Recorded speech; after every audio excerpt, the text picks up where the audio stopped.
আমরা গ্যাংটক থেকে ফিরেছি। এই মুহূর্তে আমরা সকাল সকাল বেরিয়ে পড়েছি পেলিং ভ্রমণে। চলুন আগে পেলিং ভ্রমণটা সেরে নেওয়া যাক। পেলিং একটা ছোট্ট গ্রাম।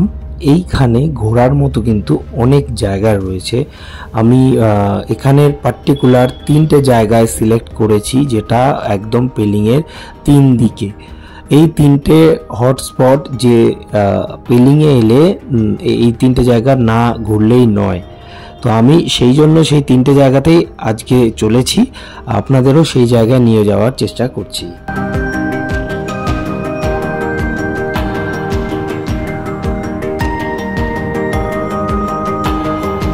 রাস্তার বামে যে সবুজ রঙের হোটেলটি দেখা যাচ্ছে ওটার নাম হলো হোটেল স্যান্ড অ্যান্ড স্নো। আজ থেকে মোটামুটি বছর 11 আগে আমি পেলিংয়ে এর আগে এসেছি।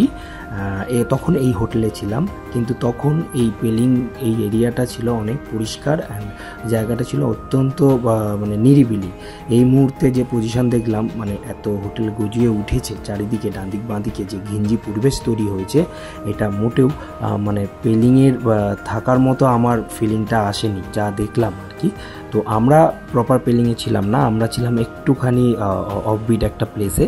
কোথায় ছিলাম, কিভাবে থাকলে আপনারা সমস্ত প্রকৃতির নির্জনতা, মানে যে কারণে ঘুরতে আসেন সেটা ফিল করতে পারবেন, অনুভব করতে পারবেন, সমস্ত ডিটেলস আমি অন্য কোনো একটা ভিডিওতে দেওয়ার চেষ্টা করব। তার আগে আমরা একটু এগিয়ে চলি ভ্রমণের উদ্দেশ্যে।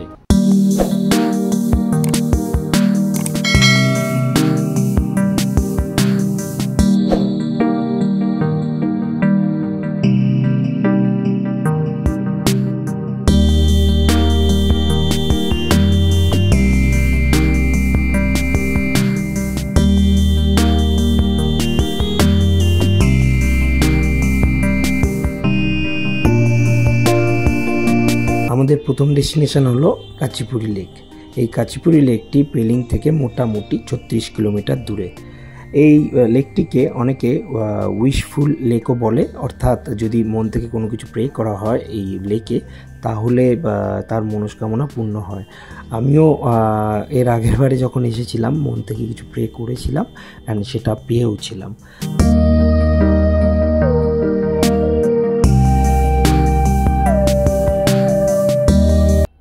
একটা ছোট এন্ট্রি দিয়ে আমাদের সবাইকে ঢুকে যেতে হয় এই কাচিপুরি লেকে।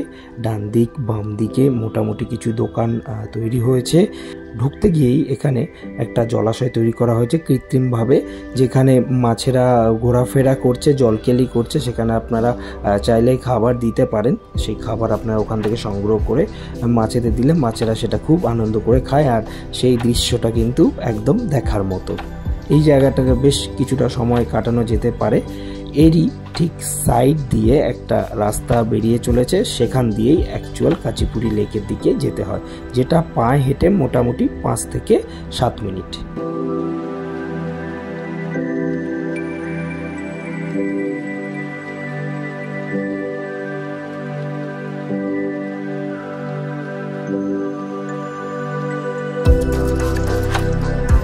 রাস্তার শুরুতেই একটা ছোট্ট কাচিপুরি লেকের একটা সিনারিও এখানে দেখানো হয়েছে।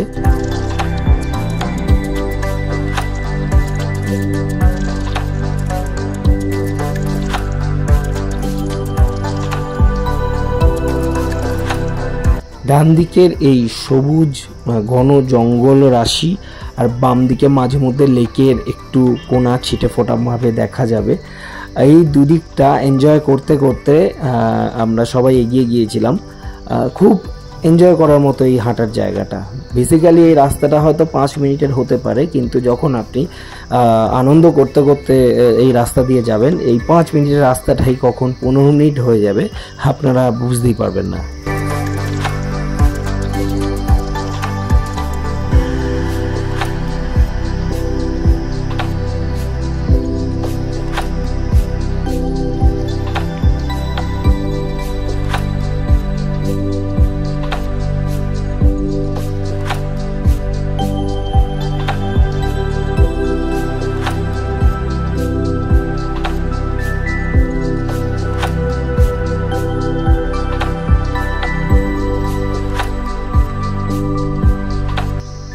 গতবারে যখন কাচিপুরি লেক এসেছিলাম, এবারের কাচিপুরি লেকের মধ্যে বেশ কিছু পার্থক্য লক্ষ্য করলাম।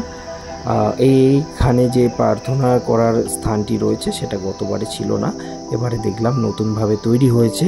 এখানে সবাই গিয়ে এখানে খালি পায়ে অবশ্যই গিয়ে প্রার্থনা করে নিজের মনস্কামনা পূর্ণ করে, আর এই ভেতর থেকেও কিন্তু লেকের ভিউটা সুন্দরভাবেও দেখা যায়।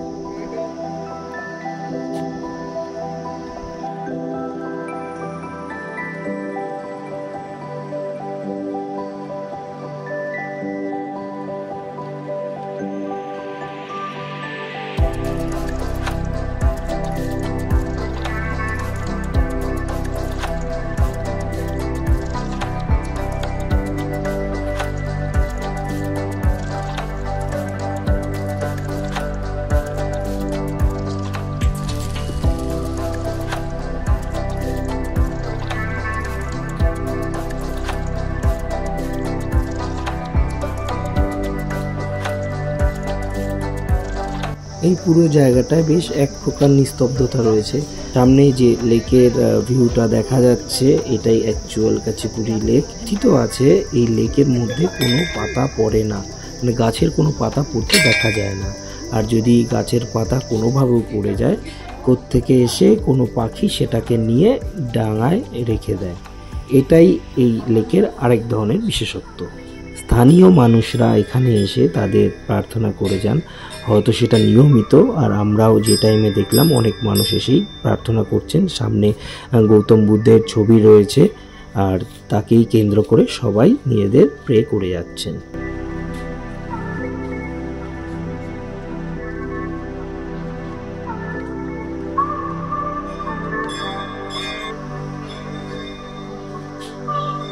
এগারো বছর আগে যখন এসেছিলাম তখন লেকের খুব কাছাকাছি যাওয়া যেত একটা রাস্তার মাধ্যমে। এই কাঠের যে অংশটি দেখা যাচ্ছে সেই রাস্তার মাধ্যমে অনেকটা কাছে গিয়ে ওখানে মাছ থাকতো, মাছদের খাওয়ানো সুযোগ ছিল ডিরেক্টলি লেকের জলে। কিন্তু গত 4-5 বছর আগে এই যাওয়ার জায়গাটি ভেঙে যাওয়ার ফলে সেটা আর রিক্রিয়েট করা হয়নি, তাই এই জায়গাটি এরকমভাবেই রয়ে গিয়েছে লেকের সামনাসামনি। তাই কারোরই এই মুহূর্তে যাওয়া আর সম্ভব হয় না।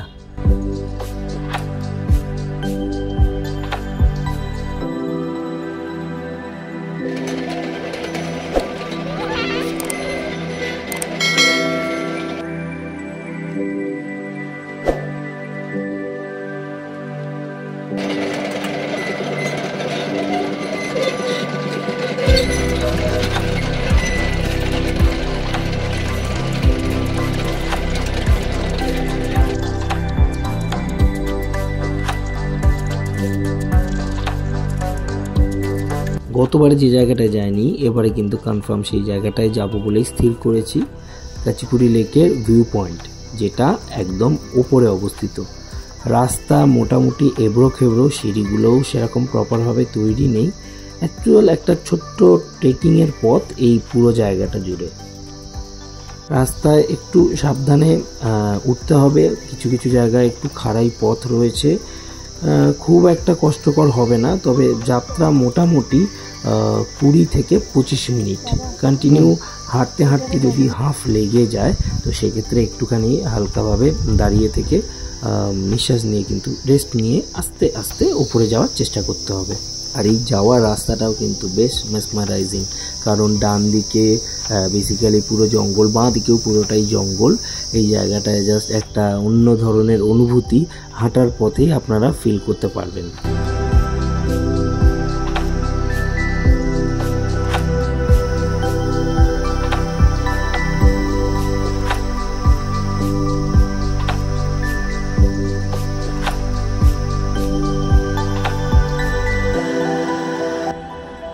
মোটামুটি মিনিট 25 পর ফাইনালি আমরা ভিউ পয়েন্টের কাছাকাছি এসে গিয়েছি।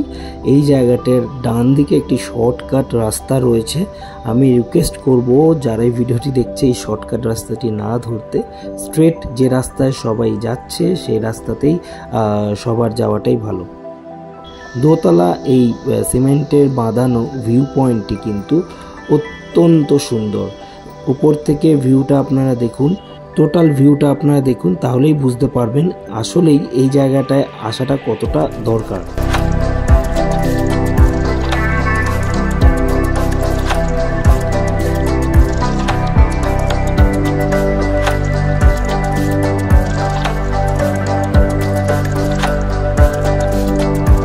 জঙ্গলে ঘেরা এই লেকটি দেখতে অনেকটা পায়ের পাতার মতো। হিন্দু ধর্মাবলম্বী যারা, তারা মনে করেন এই পায়ের শেপটি স্বয়ং শিবের, আর যারা বৌদ্ধ ধর্মকে মেনে চলেন তারা মনে করেন এই পায়ের শেপটি গৌতম বুদ্ধের।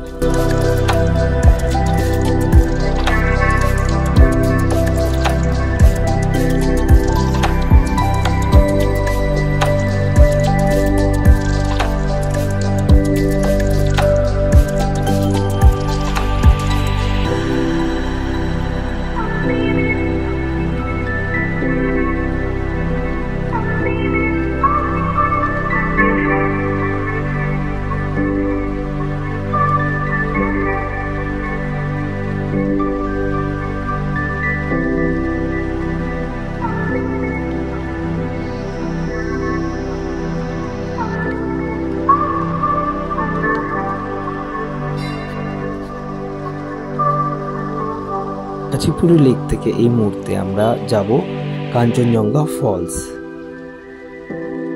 ফলসের শুরুতেই নিচে একটা ছোট্ট মার্কেট, যেখানে খাবার দাবার রয়েছে, ছোট্ট ছোট্ট জিনিস আপনারা বসে ট্রাই করতে পারেন, বেশ ভালো লাগবে। এখানে লোকাল কিছু ফুডসও রয়েছে, চাইলে মোমো থেকে শুরু করে ফুচকা সব কিছু অ্যাভেলেবেল, আপনারা চাইলেই খেতে পারেন বা ট্রাই করতে পারেন, ভালোই লাগবে অন্য একটা জায়গায় এসে একই খাবার খেতে।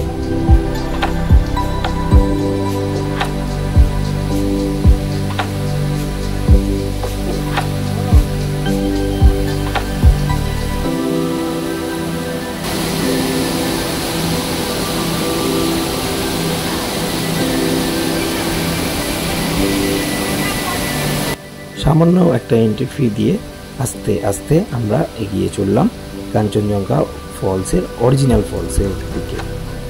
সিঁড়ি ধাপ বেয়ে বেয়ে আস্তে আস্তে উপরে উঠতে হবে, আর তারপরেই অ্যাকচুয়াল কাঞ্চনজঙ্ঘা ফলসের ভিউটা কিন্তু চোখে পড়বে, যেটা নজর কাড়া ভিউ নিয়ে সবসময় রেডি রয়েছে আপনাদের জন্য, অর্থাৎ আমাদের জন্য।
এমন একটা দুর্ধর্ষ ফলস আমি এর আগেও এসেছি, এবারেও দেখছি এসে টোটালটাই মনোমুগ্ধকর। আমি মেঘালয় ট্রিপে প্রত্যেকটা জায়গাতেই অনেক ফলস দেখেছি, প্রত্যেকটাই অসাধারণ। তারও মধ্যে এই পেলিংয়ে একটা এরকম ধরনের ফলস দেখতে পাওয়াটা একটা খুব বড় ব্যাপার। এই কাঞ্চনজঙ্ঘা ফলস যদি পেলিংয়ে এসে কেউ মিস করে যায়, তাহলে সে পেলিংয়ের একটা বিশেষ কিছু মিস করলো বলে আমি এটা বলবো।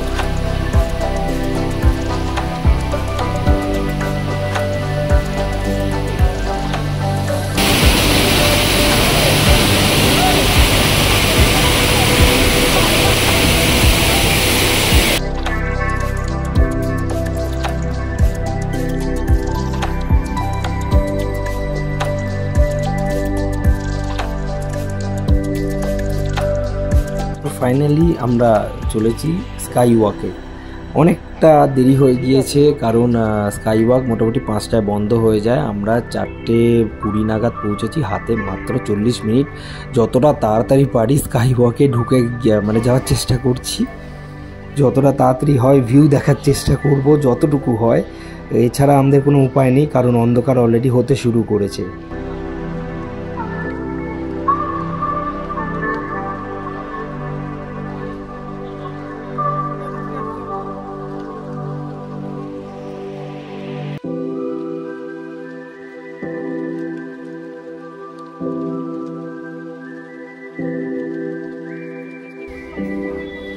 এই জায়গাটিতে নিজেদের জুতো ঠিকঠাক জায়গায় রেখে আপনাদের প্রবেশ করতে হবে স্কাই ওয়াকের দিকে।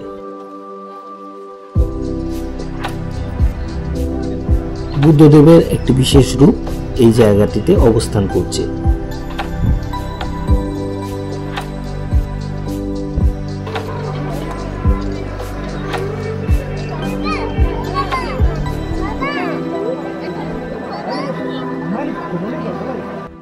যেহেতু এখন ক্লোজ করার সময়, তাই আমরা রাস্তাটা বেশ ফাঁকা পেয়েছি। তাই এই রাস্তা ধরেই সিঁড়ি পথে আস্তে আস্তে আমরা উপরে উঠেছি। উপরে উঠে সামনে থেকে টোটাল অংশটাকে দেখার চেষ্টা করেছি। রোদ প্রায় নেমে গিয়েছে, তাই আস্তে আস্তে আলো যেহেতু কম হচ্ছে, তাই ভিউটা আস্তে আস্তে ছোট হতে শুরু করেছে।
ঘোরাঘুরি করে এখন নামার সময়। এখন মোটামুটি 5টা বাজবে করছে। এখনও আমাদের কিন্তু স্কাই ওয়াকটাতে অ্যাকচুয়ালি ঘোরা হয়নি। তো চলুন আমরা একটু স্কাই ওয়াকে ঘোরার চিন্তা করি।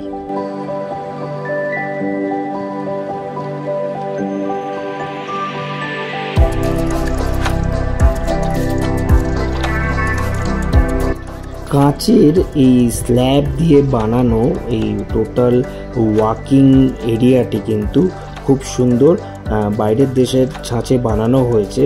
এর উপর থেকে নিচে দেখলে বেশ ভালো লাগে। তবে যেহেতু ভূমিটা দেখা যাচ্ছে, সেহেতু অতটাও ভয় এখানে লাগবে না। অ্যাকচুয়াল আমাদের সাইকোলজি বলে মানুষ যে অংশটা দেখতে পায় না, অর্থাৎ যেটুকু অংশ দেখা যায় না, সেটুকুকেই মানুষের ভয় লাগে। নিচে যদি কোনোরকমভাবে কুয়াশা থাকতো বা সবুজ বনরাশি থাকতো, অর্থাৎ অ্যাকচুয়ালি কিছু না দেখতে পেতাম, তাহলে হয়তো ভয়টা অনেকটাই বেশি লাগতো। যেহেতু নিচে ভূমিটা দেখা যাচ্ছে, তাই ভয়টা তুলনামূলক আমার অন্তত কম লাগছে। ভার্টিগো প্রবলেম, অর্থাৎ যাদের উচ্চতা নিয়ে প্রবলেম রয়েছে, তারা কিন্তু এই পথটা থেকে দূরে থাকবেন, অর্থাৎ তারা কিন্তু এই জায়গাটা অ্যাভয়েড করবেন।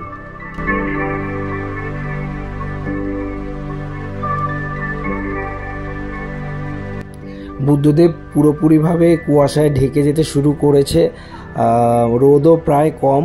আমাদের ভ্রমণও আজকের মতো এখানে মোটামুটি কমপ্লিট। এখান থেকে আমরা ডিরেক্টলি গাড়িতে যাব। তার আগে আরেকবার ছোট্ট করে দেখে নিই। যাওয়ার আগের মুহূর্তটাও খুব ভালো লাগছিল এই জায়গাটাতে।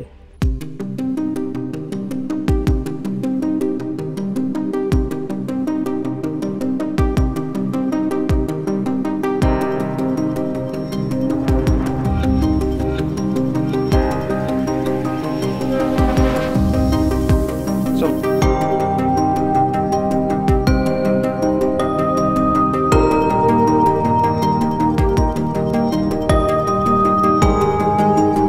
কেমন লাগলো আজকের ভ্রমণ পর্ব?